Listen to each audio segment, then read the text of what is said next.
Ok, je rebondis sur mon superbe design ici. Vous avez comme moi utilisé à plusieurs endroits des hexagones, peut-être? Bon, si je veux tous les transformer d'un coup en autre chose, à la place d'hexagones, je voudrais tester des pentagones ou des triangles ou quoi. Cliquez, glisser, flécher. C'est pas possible parce qu'en fait ce sont des tracés. Alors, si vous allez dans le menu affichage tracé, vous allez voir qu'il s'agit réellement de tracés. Avec la flèche blanche, vous pouvez cliquer sur leur bord, vous voyez que ce sont des tracés. Donc affichage tracé, ça c'est pour passer en affichage par tracé. Ce sont en fait des points positionnés sur un plan à différents endroits et il se trouve que ça fait une forme d'hexagone. Mais c'est pas dynamique. Pour Illustrator, l'hexagone, une fois qu'il est fait, il ne sait pas que c'est une forme à six côtés. On ne peut pas la transformer en une forme à 5 côtés. Vous voyez ce que je veux dire? C'est un dessin.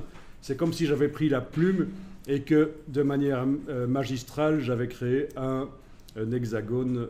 Mais là, c'est un peu foireux. Enfin, vous comprenez le principe. C'est une forme. Donc, si vous voulez pouvoir changer rapidement tous les hexagones en pentagones, et ce que je montre ici est valable pour n'importe quelle forme, évidemment, n'importe quel objet, n'importe quel sujet, vous allez procéder autrement. On avait vu quelque chose qui permettait un peu de faire ça, c'était importer un document Illustrator dans un autre. Hein, on avait vu ça. Évidemment, si je modifie le document d'origine et qu'il a été importé de manière liée, dans le document qui possède en plusieurs exemplaires, éventuellement document de départ Illustrator, le document importé, eh bien voilà, ça se modifie. C'est ce qu'on avait fait. Mais il y a un autre système, et je vous en avais parlé, c'est le système des symboles. Et c'est vraiment intéressant que je vous en parle ici. Il faut que je vous en parle à un certain moment, donc voilà. Alors je vais supprimer tous mes hexagones.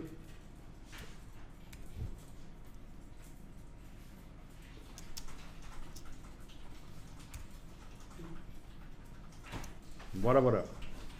Et donc, je vais ici en recréer un autre, un.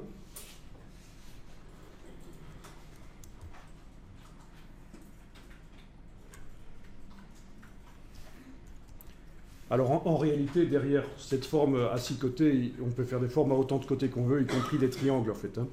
Donc il ne faut pas croire que les outils sont super basiques. En appuyant sur certaines touches, on change leur comportement en fait. Mais bon, voilà. Un hexagone. Vous l'avez l'hexagone? Parfait. On va dans la palette des symboles. Menu fenêtre, symbole.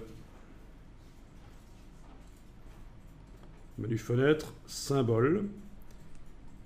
Et on va glisser, avec la flèche noire, vous allez glisser votre hexagone dans la palette des symboles.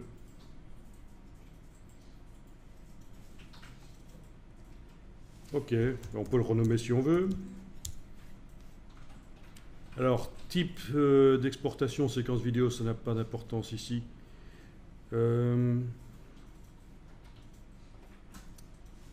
Symbole dynamique. Ouais.